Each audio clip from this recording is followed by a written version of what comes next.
Okey, Assalamualaikum warahmatullahi wabarakatuh. Baiklah, terima kasih yang masuk. Okey.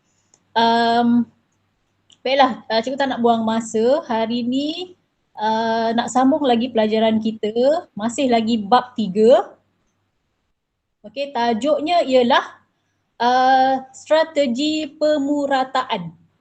Okey, strategi pemurataan tu sebenarnya daripada perkataan purata.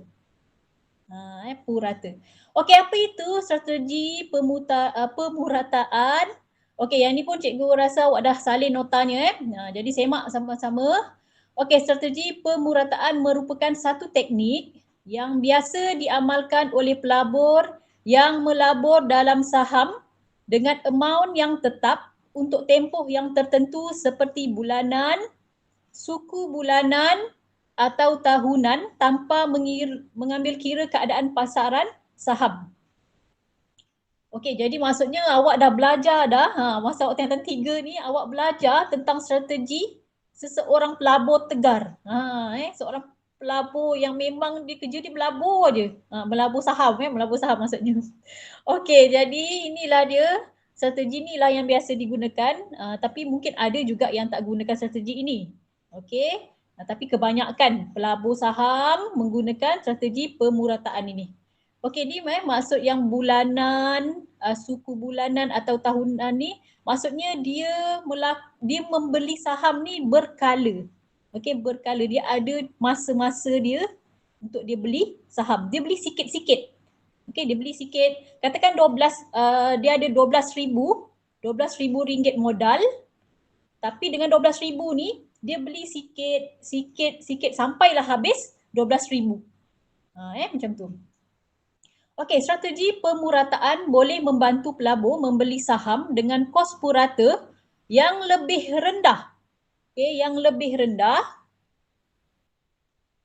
dan jumlah saham yang dimiliki juga lebih banyak dalam tempoh masa pelaburan yang sama berbanding dengan pembelian sekaligus atau dengan pembelian secara tunggal. So maksudnya pelaburan saham ni ada dua cara lah kalau nak seseorang pelabur tu nak beli. Satu dengan cara strategi pemurataan dan satu lagi dia beli secara sekaligus. Okey, dia ada 12,000 ringgit. Jadi dia bagi terus pada ejen saham ni 12,000 ringgit saya nak beli saham. Okey, kalau strategi pemurataan dia 12,000 ringgit juga modal dia tapi dia ambil sikit. Okey, bulan ni beli sikit dulu. Dengan harga 1,000 ringgit. Jadi bulan depan 1,000 ringgit lagi. Sehingga habis 12,000 tu. Okey, jadi ada dua cara untuk buat pelaburan. Cara untuk buat pelaburan ada dua cara. Satu strategi pemurataan. Satu lagi membeli secara sekaligus. Okey, membeli secara sekaligus atau pembelian secara tunggal. Okey. Baiklah, ada contoh kat sini. Mungkin contoh ni lebih awak faham dan nanti kita akan buat satu latihan.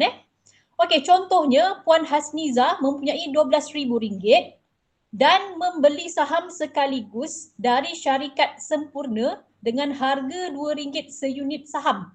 Okey, dan satu lagi, strategi pemurataan ni adalah untuk saham syarikat, saham besar. Okey, amanah saham untuk yang jenis amanah saham, dia tak ada guna strategi pemurataan ni. Ni kalau amanah saham ni tu dah tetap dah. Dia dah tetap dah. Yang kalau amanah saham ni mungkin lebih kurang pada pembelian tunggal lah. Okey, ini untuk syarikat besar. Maksudnya saham syarikat besar. Okey, yang ini dia dah ada 12,000 dan membeli sekaligus unit saham yang berharga RM2 seunit. Okey, dengan cara ini Puan Hasniza hanya akan memiliki 6,000 unit saham sahaja. Okey, macam mana kalau kita nak tahu berapa unit saham yang dibeli? Okey, jadi RM12,000 ni bahagi dengan RM2. Okey, RM12,000 bahagi dengan RM2 dapat 6,000 unit saham. 6,000 unit saham. Jadi ia bergantung kepada harga seunit. Harga seunit RM2. So maksudnya dapatlah 6,000 unit saham. Kalau harga seunitnya RM1, jadi maksudnya 12,000 bahagi RM1 RM12,000 bahagi RM1 dapatlah 12,000 unit saham. Jadi dia bergantung pada harga seunit saham. Unit bilangan unit saham yang dibeli adalah berdasarkan harga seunit saham. Jadi harga seunit saham ni dia memang berbeza-beza setiap tahun. Bukan setiap tahun, setiap bulan. Mungkin setiap minggu ataupun setiap bulan ataupun setiap tahun. Jadi dia berbeza-beza harganya. Berbeza-beza harga kalau tengok daripada bursa saham. Siapa yang pernah tengok berita kat TV memang ada tunjuk tentang saham. Dia kata hari ni berapa harga seunit saham, syarikat mana yang ada jual saham. Jadi bolehlah pelabur ni membeli saham syarikat tu, macam tu. Okey, jadi kalau yang sekaligus ni Puan Hasniza hanya dapat membeli 6,000 unit saham saja. Okey, tapi cuba kita tengok pula kalau dia gunakan strategi pemurataan ni.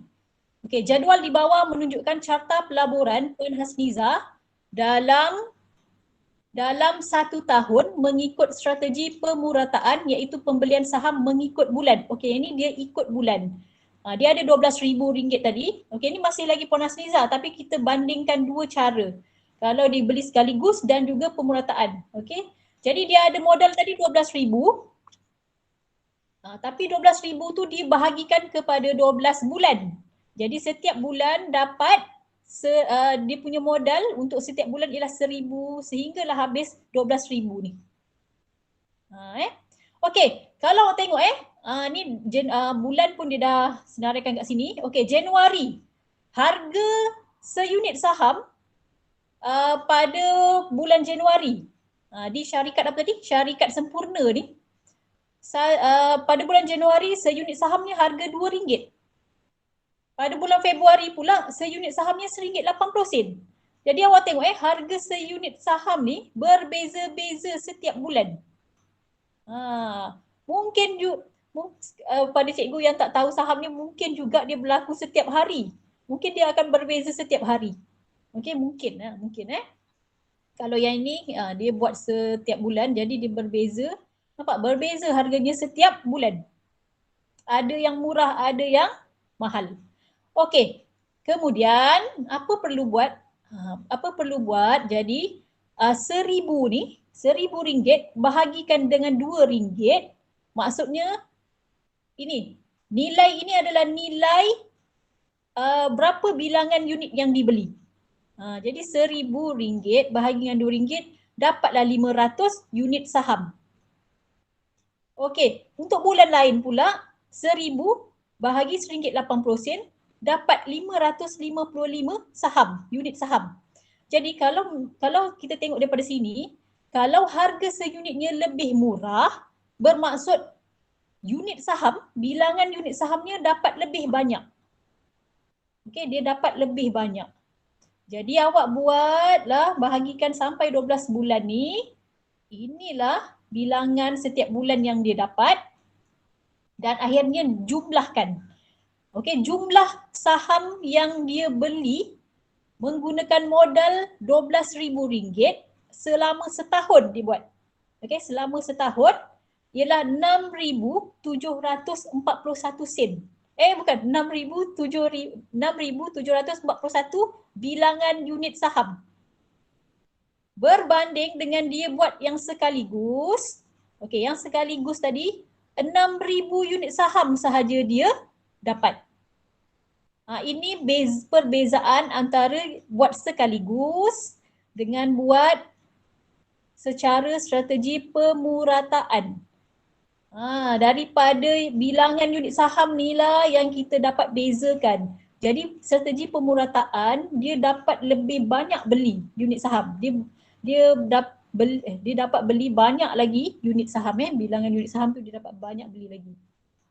Okey, yang itulah dia. Sebab apa dia dapat beli banyak? Sebab dalam setahun tu harga saham ada yang murah, ada yang mahal kan. Jadi yang murah tu lah sebab harga yang murah tu lah dia dapat banyak bilangan unit saham. Jadi itu sebab dia dapat lagi banyak kalau gunakan strategi pemurataan ni. Okey, lepas tu apa yang awak perlu kira iaitu kos purata ni. Kos purata maksudnya dalam setahun ni, okey, apa purata seunit bagi 6,741 ni? Kos seunit, kos purata purata ni maksudnya kena bahagi dengan 12 kan.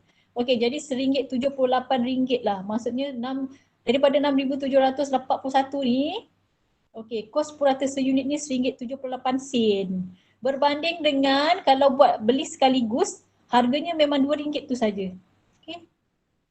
Dia lebih mahal lah, kalau sekaligus tu lebih mahal. Tapi kalau untuk pemurataan akan jadi lebih murah dan bilangan unitnya lebih banyak boleh dapat. Itulah ramai orang buat strategi pemurataan ni tingkatan 3 awak dah belajar kan. Nanti bolehlah sambung, kalau dah kerja nanti bolehlah buat Okey, kita tengok contoh 13. Okey, contoh 13. Okey, berikut 2 orang pelabur yang melabur dengan cara berbeza.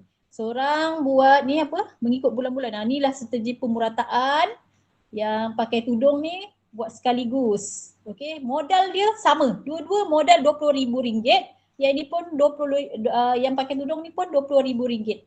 Oh, ada nama Puan Esther dengan Puan Linda Okey, kalau Puan Esther dia gunakan strategi pemurataan. Okey, kalau awak tengok nampak dia beli pada bulan Januari, pada bulan Mac, pada bulan Mei, pada bulan Ogos, pada bulan Disember. So ada 5 bulan saja dibuat. Jadi ikutlah soalan awak. Okey, kalau yang ini dia buat 12 bulan. Jadi ada 12 baris lah awak kena buat jadual. Lebih senang kalau buat jadual sebab kita nampak berapa jumlahnya. Sebab sangat penting ni jumlah modal dengan jumlah bilangan unit ni sangat penting. Itu yang awak nak kena kira untuk kos purata ni nanti. Okey, jadi macam mana penyelesaian untuk Puan Esther ni? Sebab kalau Puan Linda senang saja. RM20,000 bahagi 2, RM2, RM20,000 bahagi RM2 dapatlah 10,000 unit. Tapi kalau Puan Esther ni berapa unit yang dia dapat? Jadi kenalah kena buat jadual macam ni. Nampak? Dapat 10,626 unit saham. Okey, jadi awak bergantung pada soalan. Kalau soalannya ada 5 bulan, so ada 5 baris lah bulan ni. Untuk bulan ni ada 5 baris lah. Okey?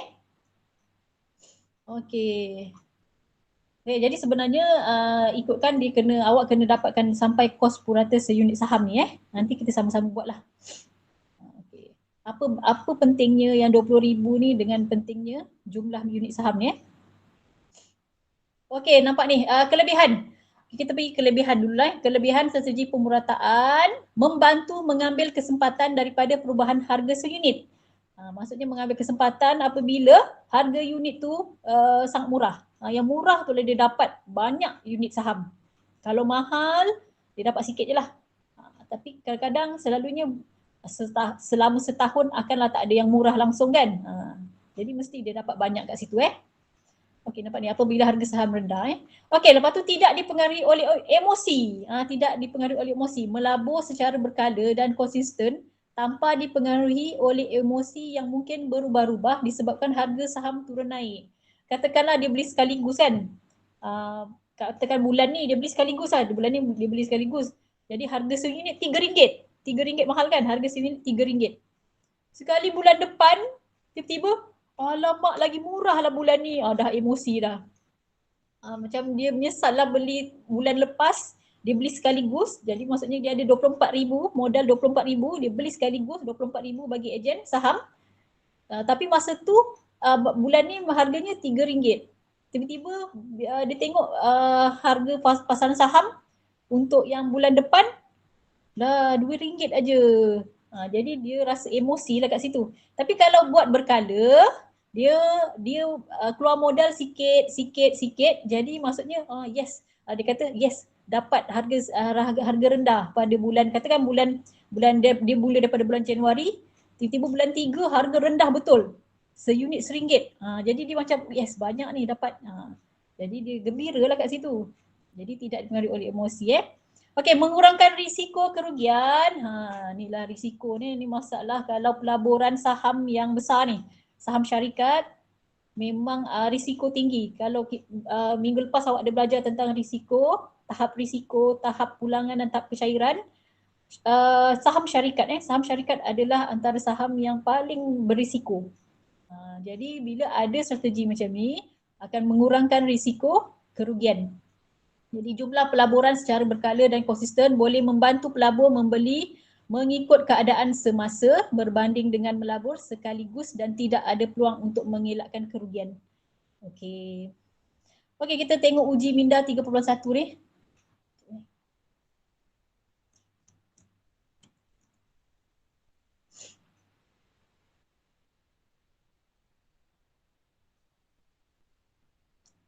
Okey, yang ni buatlah Kita dah bincang dah tadi.